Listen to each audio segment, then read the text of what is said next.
Did EA overcorrect with Star Wars Battlefront 2? I think they did.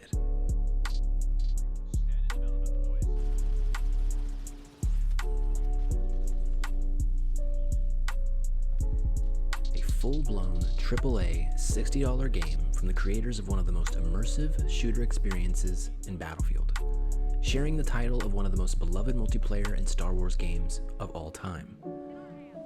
Following a breathtakingly beautiful reboot, which was limited to the original era, this sequel could now expand upon and give us the universe we had always dreamed of playing in our hands, an attempt to give us the future we lost when those Battlefront games stopped being made. And their greed fucked it all up. A full-blown AAA $60 game releases as the most blatant and disgusting attempt to bring the mobile pay-to-win money printing structure to our consoles and PCs. 40 hours of in-game time to play as one of the most iconic characters, and not just in Star Wars, but all of media. Or you could spend another $60 on loot boxes and the chance of getting enough credits to unlock Vader. Not even the pay-to-win could be guaranteed. I paid $80 to have Vader locked. That was the legendary title of the legendary post that changed everything. And they said to us, there's no other way to interpret this other than the intent is to have you pay $80 for the deluxe version of our game, which is just to allow you access to our game. That's literally what they thought. And I know that I don't want to rehash the stuff that we already all know. I mean, that's not anything new. We all know the bullshit that was. I lived every single moment of that fiasco. I saw every update as they went live. I've played well over 500 hours across systems. To not acknowledge it as one of my favorite games ever would be a disservice to myself. In every way, Star Wars Battlefront 2 is an improvement on the reboot, and I deeply enjoyed Star Wars Battlefront 1 multiplayer, primarily because I was very, very, very, very good at it. Way, way, way, way, way better than I ever got in Battlefront 2, even. So when I saw a lot of the gameplay changes, initially I was a little turned off, and I'll be honest, I at the time was a little sad because the game to me seemed like a graphical step down than its predecessor. And given that Star Wars Battlefront 1 and Battlefield 1 had kind of, just utilized this new technology, this like photorealistic technology, I just did not expect, Star Wars Battlefront 2 still looks amazing, but I just did not expect it to seemingly like lose some fidelity, and we just never reached the graphical, I think, realism of those two games ever again. I already had qualms with choices in the development well before we learned of its pay-to-win structure.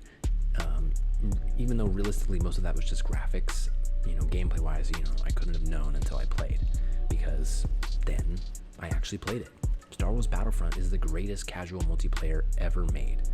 If you are bad at this game, you are bad at video games, straight up. It has one of the easiest multiplayers I've ever played, and yet it still remains so exhilarating because it's the only thing that truly feels like fighting in those wars we know and love from Star Wars. The same unbelievable cinematic experience we got accustomed to in Battlefield was now here in Star Wars, something generations of people have only hoped for. It has been almost 10 years, and the choices of those who always make these kind of choices ruin this game and its legacy forever. But I genuinely believe that they could launch microtransactions today, and they might even be applauded. You tell the community you're dropping new maps and all they have to do is buy skins to support development? Given the cost of what skins cost today, they're literally like 50% of the game's prices. You could probably get away with that with some of these Star Wars whales. Come on. We also probably would have done that from day one. Now, I will say that I approach this subject with the broken mindset of a gamer in 2026. Across the board, we realistically have just accepted practices in our games that we made a big issue with 10 years ago. Obviously, Battlefront 2 was an outlier in unbelievable greed until GTA 6, but it saddens me when I struggle to find a game when I know so much potential still rests here.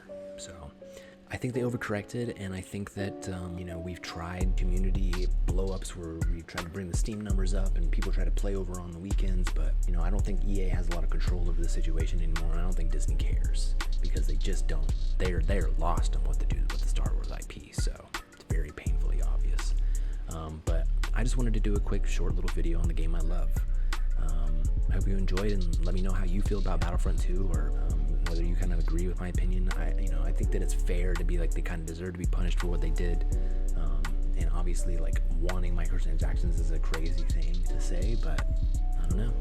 like, comment, and subscribe for more videos.